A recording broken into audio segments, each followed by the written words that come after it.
So what better way to start off the week than with a Motorola unboxing. And this is Motorola's cheapest 5G phone right now in 2021, the Moto G50, which will cost you 199 quid. Seems like a bloody good price for a 5G smartphone, right? But of course there's lots of competition around right now from the likes of the Realme 8 5G, the Oppo A54 5G, the Redmi Note 10 5G. I'm just glad that Motorola didn't slap 5G at the end of it unnecessarily. The Moto G50 5G would have been kind of clunky. So anyway, enough waffle, time to whip the Moto G50 out of the box, take you on a full-on tour of the hardware and the software, see if it is good value for money. And for more of the latest greatest tech, please do plug subscribe and ding that notifications bell. Cheers!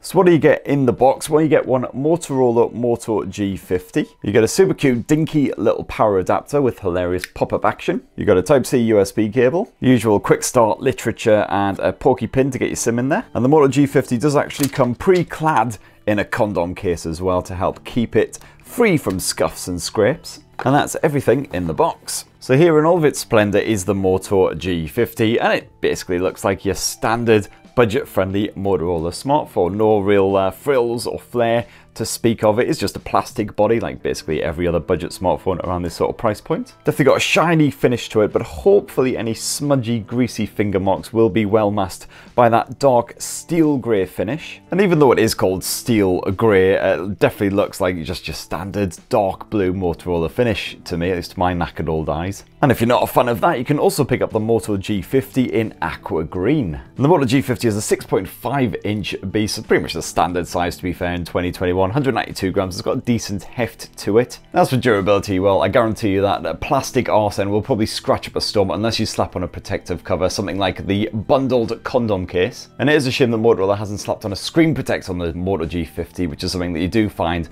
on a lot of budget smartphones, and there's no mention of Gorilla Glass or anything in the specs either to help keep it scratch free. But like most of Motorola's budget blowers, the Moto G50 is at least water repellent, which basically means splashes and spurts, unexpected spills when you're down the pub or whatever, should hopefully be absolutely fine. Just don't go like actually submerging it in water. You've got a actual physical rear mounted fingerprint sensor here on the Moto G50, bit of a blast from the past. I'm getting all nostalgic just looking at that thing. And yeah, yippee hooray, you do get a headphone jack down below alongside that Type-C USB port. As for the camera setup, well, it's actually quite compact compared with a lot of rivals, which these days have like a camera chassis which take up about a quarter of that arse end. And as you can see there, it barely juts from the surface of the Moto G50 as well, which is always a bonus. Unfortunately, of course, you do get a dedicated Google Assistant button, again, like many Motorola budget smartphones, which is just awkwardly positioned just above the volume rocker here on the busy right edge, which means you probably are going to accidentally fumble it at least occasionally. Anywho, it's time to get the Motorola Moto G50 all set up and check out the rest of the handset. Hello, Moto. Hello. Oh, and when you actually come to stick your SIM inside the G50, you'll see you've got space in there for 2 SIM cards at once, otherwise that second slot can be used for a micro SD memory card. Alright, so the Motorola Moto G50 is all set up. I've downloaded all my apps and everything. Just one thing left to do, and naturally that is chuck on a geeky anime wallpaper. Now, one of the best reasons for grabbing yourself a Motorola smartphone is the lovely stock Android experience that you always get. It is the latest Android 11 here on the Moto G50, as you'd kind of hope and expect, balls deep into 2021. So no heavy clunky launchers sat there on top. Everything feels nice and smooth. Yeah, you got all the features you'd expect, like a bit of apps tray action, drag down your notifications bar. You got all the usual toggles which you can fully edit to stick in whatever you want. You got the digital well-being, the great live caption feature, all that good stuff. And yeah, great news if you like the Google Assistant, because you've got about a million ways to call her up. You've got the Google Assistant app icon. You can also swipe up from the bottom corner of the display. You've got that voice activation. You can swipe right and get to your Discover feed. And as you can see there, you've got more Google Assistant action up top. So it is kind of really annoying that you've got that dedicated Google Assistant button here on the right edge as well. Like, is that really necessary? Thankfully though, it does at least feel like it's positioned far enough up that edge that you're not going to accidentally knock it, despite my initial concerns. So it should be okay on that front. And of course, you've got that rear mounted fingerprint sensor as well, which seems to do the job nicely. So when the phone is hibernating, tap your digit, and it's not the nippiest around, but it's not exactly a huge pause in between tapping and the screen flickering on. And of course, while stock Android doesn't come with a proper dedicated face unlock feature, Motorola does add its own in. So let's get that set up. Align your face. So hopefully my face is all good. No, apparently my face is too blurry. Screw you, Moto G50. Anyway, there we go, finally got it all set up, and apparently Raise to Wake is supported, so all you need to do is pick up your Moto G50, stare at that camera, and boom! That was just as fast, if not actually probably faster than the fingerprint sensor. And as well as the face unlock shenanigans, Motorola has also added in its usual Moto Experiences app as well, which adds some pretty decent, worthwhile bonus features. So for instance, the personalized section just allows you to quickly change up the styles of your desktop, so you can change up, as you can see there, the icons, the colors. There's lots of good stuff in the gesture section as well, including my personal favorite, the fast torch. Yeah!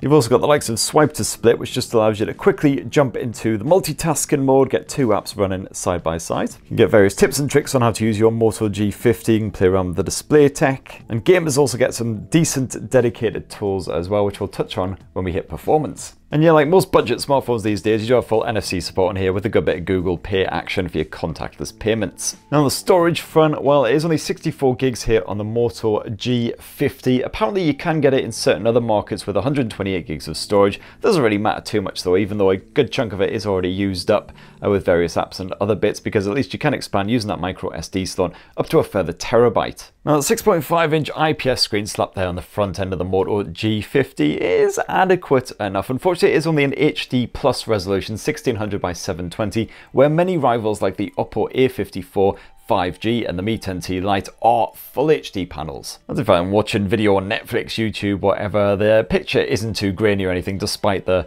low resolution. You do have a 90Hz refresh rate as well, which helps to keep things nice and smooth in supported apps. Now, it's IPS tech, so not the strongest contrast around, although you do get nice, reasonably punchy colours in this thing, good for your anime action. Although yes, when you do decide to go full screen, you do have the dinky little nipple notch poking its way into proceedings. It's been a while since I've seen a nipple notch actually. Usually it's the old selfie orifice shunted away in a corner. On the speaker front, it is just a mono speaker. You don't get a stereo speaker setup here on the Moto G50, but let's see what we're working with. Viewing angles and everything as well, and yeah, you got that selfie orifice which is rather gaping there in the corner, but at least it is shunted away into the corner. Yeah, pretty bog standard stuff really, to be honest. Reasonably loud once you bump up the volume, but the clarity ain't exactly fantastic. I would definitely stick to the old headphone jack if you want some good quality audio. Otherwise, I believe it's a bit of Bluetooth 5.0 support if you want to go wireless. Alright, so gird your loins for a good bit of performance action, and packed inside of the Moto G50 is the Snapdragon 480 chipset, one of Qualcomm's most affordable 5G platforms available right now, also found in the Oppo A54 5G, which I recently covered. Now, it's backed here in the Moto G50 by 4 gigs of RAM, and indeed the Geekbench benchmarking scores for anyone who's interested in lots of sexy numbers is pretty much identical to what I got, slightly better numbers from that A54. But certainly so far, I've had a few little judders just when I was setting up the smartphone because it was busy downloading tons of apps and basically sorting itself out. But now it seems that it's calmed down and everything seems to be running sort of reasonably smoothly. And despite that budget price point, I certainly would expect the Moto G50 to be able to handle absolutely everything you throw its way, a bit of media stream and split screen multitasking. And yeah, that Snapdragon 480 chipset does mean you get built-in 5G support as well. Of course, one of the main reasons for having 5G in your smartphone is if you're going to be doing a bit of online gaming on the go, so let's test that out. And when you do load up a game, you see the Moto Game Time feature will start up automatically as well, and this just adds in, as I mentioned before, some bonus features which are really helpful while you're getting your game on. By default, this will add a little dinky icon to your screen which you can tap to call up that game time menu at any point. But if you dive on into the settings, you can either completely hide it from view, or my personal favorite is swipe right from the edge of the screen to call up the menu. That works really well. So now when you're in a game, you just need to swipe from the right edge like so. Just be careful you don't swipe the wrong way, otherwise you'll end up going back and quitting out of your game or whatever. And this allows you to call up all kinds of different features like call blocking, for instance. You can also basically block all notifications if you really want to get in the zone, not get distracted by anything. Got screen recording tools, a few other bits as well. Anyway, let's see how the Moto G50 handles a bit of Call of Duty Mobile action. And yeah, just like the Oppo A54 5G, the Moto G50 coped fine with Call of Duty Mobile on the high detail settings and the maxed out frame rate. I didn't notice any particular judders or anything that took me out of the game. And yeah, I did get my ass handed to me over and over again, but that's mostly because I suck at this game and I was up against people who were like level 150, but whatever. The screen seems reasonably responsive for fast-paced games like Call of Duty. I definitely would have preferred a full HD resolution though, so you could see those sneaky bastards from afar a bit more clearly. And the good news is that, like some of the better Motorola budget smartphones out there, you got a 5000 milliamp cell crammed into the Moto G50, so that should keep you going all day,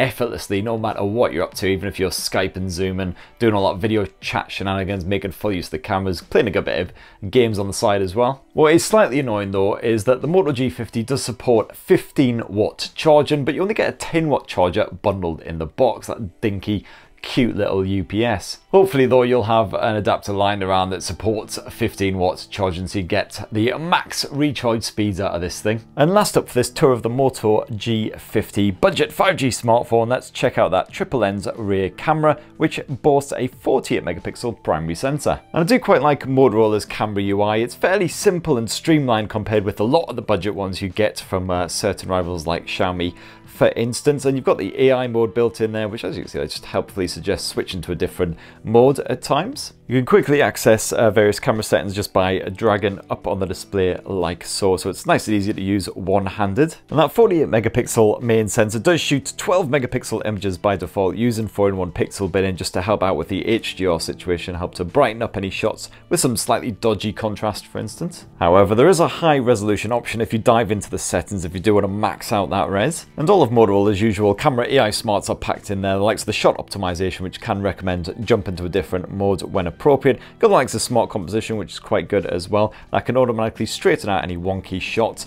and also crop in a bit. As for the other two lenses, we don't get any ultra wide angle action or anything like that. You've got a 2 megapixel depth sensor, which is quite good for your portrait shots.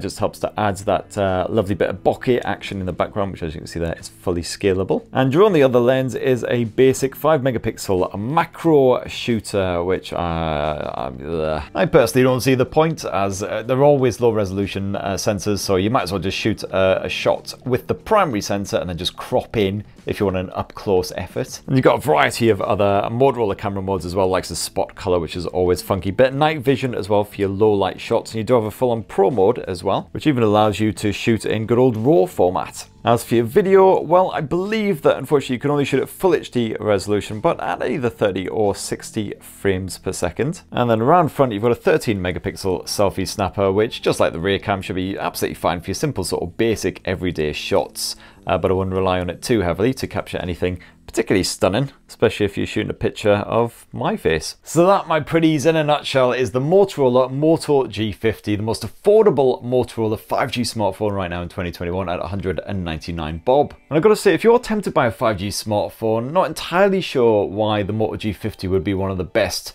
on offer because of that 720p display for one. I mean, one of the main reasons for getting 5G is streaming media and playing games on the go, and that 720p panel just isn't as good as some rivals. So I'd say if 5G isn't a massive priority for you, then definitely look at something like the Moto G30 instead, which is cheaper, faster, you got more storage packed in there, and Motorola hasn't fobbed you off on that one with a slow adapter. If on the other hand you do want a bit of 5G, well, check out something like the Xiaomi Mi 10T Lite or the Oppo A54 5G. I have rounded up my favorite 5G budget smartphones of 2021. I need to update that actually because there've been so many new ones recently, but you can check that out for an idea of some other rivals. But anyway, that's just what this bold northerner thinks. What do you guys reckon? It'd be great to hear your thoughts down in the comments below. Please do poke subscribe and ding that notifications bell for more budget 5G smartphones. There are no doubt going to be a slew of these things hitting the UK in the next few months. And have yourselves a bloody lovely rest of the week. Cheers everyone. Love you.